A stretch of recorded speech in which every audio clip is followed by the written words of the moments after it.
What's going on YouTube? It's Dillon James, and in today's video we're going to be talking about the current state of the trading card market and the reasons why we won't see a replication of last year's sports card boom. So recently we've seen an uptick in sports card markets. It looks like we're trending in an upward direction compared to the dip we had just a few short weeks ago. The National did help a lot with those sales, but there is some speculation as to something that might be affecting the market currently. COVID-19 is still among us, and the Delta variant is taking its toll. It is also hitting the sports card market. We just saw this past week that hybrid grading approached the card show they had scheduled in Sevierville in September the 18th and 19th. They postponed it to June of next year.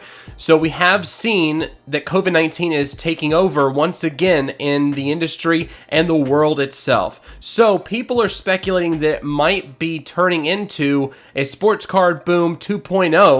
Seeing that we had such a boom last year, we might have a boom similar to that this year, and I don't believe that's the case, and I'll show you a few reasons why right here. So one of the biggest reasons why there was such a huge sports card boom last year is because people were in lockdown, people were getting back into the hobby, and so they were just buying anything they could get their hands on. So let's look at some of the cards that were going for a very high premium early in their print run, and now that are kind of hitting the brakes a bit. So let's look at this first one, this Justin Herbert Donruss PSA 10. It was a hot rookie card last year. It came out at the end of 2020, so in the middle of the pandemic. And we see that with the prices here. So starting in November of last year, it started out at 175.5. And it kind of ticked up a little bit during the beginning of the year in February. It started ticking up there as well. A sale at $597 for a PSA 10, but we have seen that this price has declined significantly since then, going all the way down to $206. Still a pretty high price for a Justin Herbert card, PSA 10. But it is nowhere near what it was at its peak in February. We also look at this Topps Chrome, a very, very hot card last year as well. This Topps Chrome Lewis Robert PSA 10. And again, we see a similar trajectory here.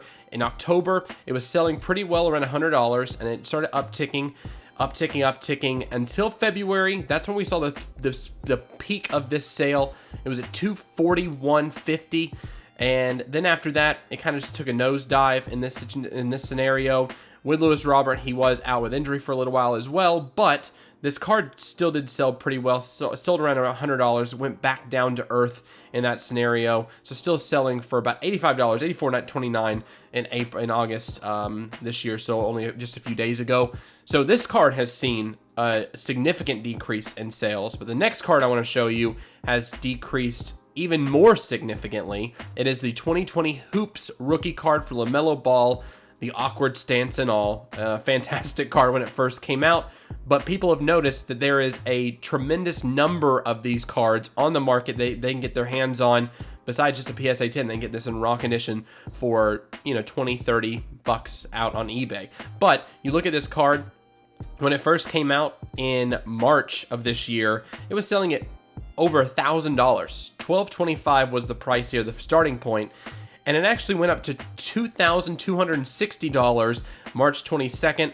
But then after that, it took a nosedive. So hopefully those guys that bought that card at that valuation were able to sell it, or there might be just LaMelo collectors that want to have the first one. There was a PSA 10. It's understandable, but this card took a huge nosedive because of the amount of cards that were being sent to PSA to be graded for this player.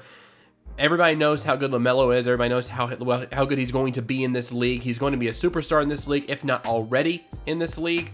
But now it's only selling for around $200 compared to what it was before.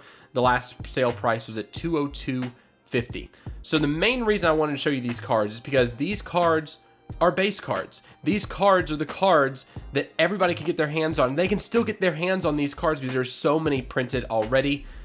So this is the reason why it's not going to be anywhere near what we saw last year with the sports card boom. Number one, we don't see as many collectors entering into the hobby, getting rekindling their fire in the hobby, I guess you could say, at right now. I think most of the people who wanted to get in the hobby are back into the hobby already. So therefore, we're not going to see millions upon millions of new collectors flooding the markets as we did last year. But two, we saw a lot of collectors who just didn't know what to purchase. They purchased what they could get their hands on, like I said before. So in this scenario, you saw base cards going for huge numbers that shouldn't have been being sold at in the first place. Those numbers were skewed just because it was a hot new product, new collectors coming in. We're not knowledgeable about the product. We're not knowledgeable about the market. So therefore, they were buying up everything they could. But now let's look at the Panini Prism product with LaMelo Ball, still same player. Currently ungraded, it's going for $51.95. That's the value we have on it here on Cardbase.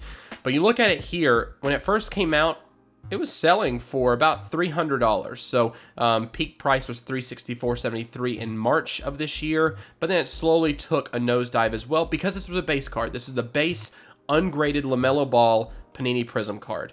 Then in May, we saw one anomaly. It was $611.82. I'm not sure what anomaly that was. But you see the overall value of this card dwindling down to now the last sale price was $51.95. There were a lot of cards sold for this specific card, this base card. Look at this, 2,055 sales of this specific card between March and August, between March and right now.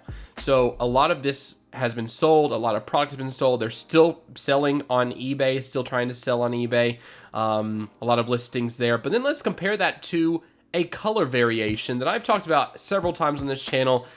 When you're looking at cards, you need to look at color variation, you need to look at numbered cards, you need to look at autograph cards, memorabilia cards. I mean, those are the kind of cards you're going to be looking at, except for memorabilia cards most of the time, kind of like we've seen with National Treasure. Those memorabilia pieces like jerseys, things of that nature, aren't player worn currently, so I'd watch out for those. However, let's look into the Panini Prism Pink Iced version of LaMelo Ball. This card, ungraded, is selling for $202.50. That's the value we have on it on Cardbase. And you look down here, I mean, this card has remained pretty constant over the past 12 months with this price. There was one anomaly at $500 valuation. Again, that was just an anomaly in the sales here. But you look at this, the average sale price is $193.30 on this specific card. It stays the same because it is a variation, because it is still in high demand. It is still scarcity in the market for this specific card. There aren't many listings on eBay currently for this card. There are no records of this card on eBay currently that are for sale. The last sale was on August 12th, however, for the $202.50. So you see this card, it still hovers around the 200 mark. And again, these cards will hold value. These cards will be the ones you need to look for when you're looking for new cards. But this is the reason why the sports card industry will still be strong. People will still be buying cards. However, we have smarter collectors in the hobby now. They're learning more about the hobby. They're learning more about the markets. They're learning more about what products to go for.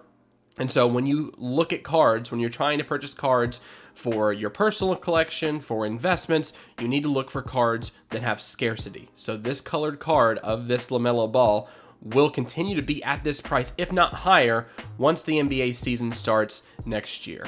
And once again, I truly believe the sports card market will remain strong. We've gotten a lot of new collectors and investors in the hobby over the past 18 months.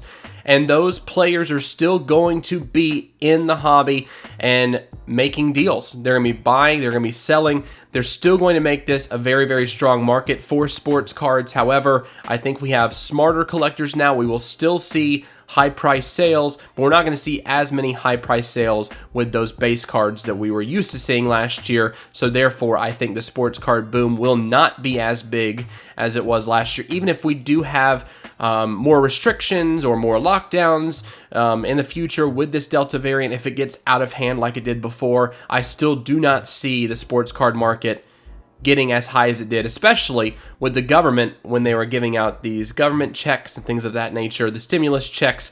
We saw a lot of money being flow into the market, especially in February when those checks were coming out for Americans. So we saw a lot of money coming through there. But then after that February check hit, after that, the numbers just dwindled to what they are now. So we have seen a flat line with base cards, but keep an eye out for numbered, colored, autographs, memorabilia cards, specific memorabilia cards anyway. Look out for those cards. Those are the ones that are going to be the most valuable when it comes to ultra modern cards. So do you see a spike in the sports market coming with the current situation we're living in? Let us know in the comments below. We'd love to get your feedback. And also, if you like this video, hit that like button. And if you want to subscribe to the content we have here on this channel and you like everything we've been doing so far, hit that subscribe button, click that notification bell, so every time we drop a new video, you'll be the first to know about it. Thanks once again for watching this week, guys. We'll see you next time.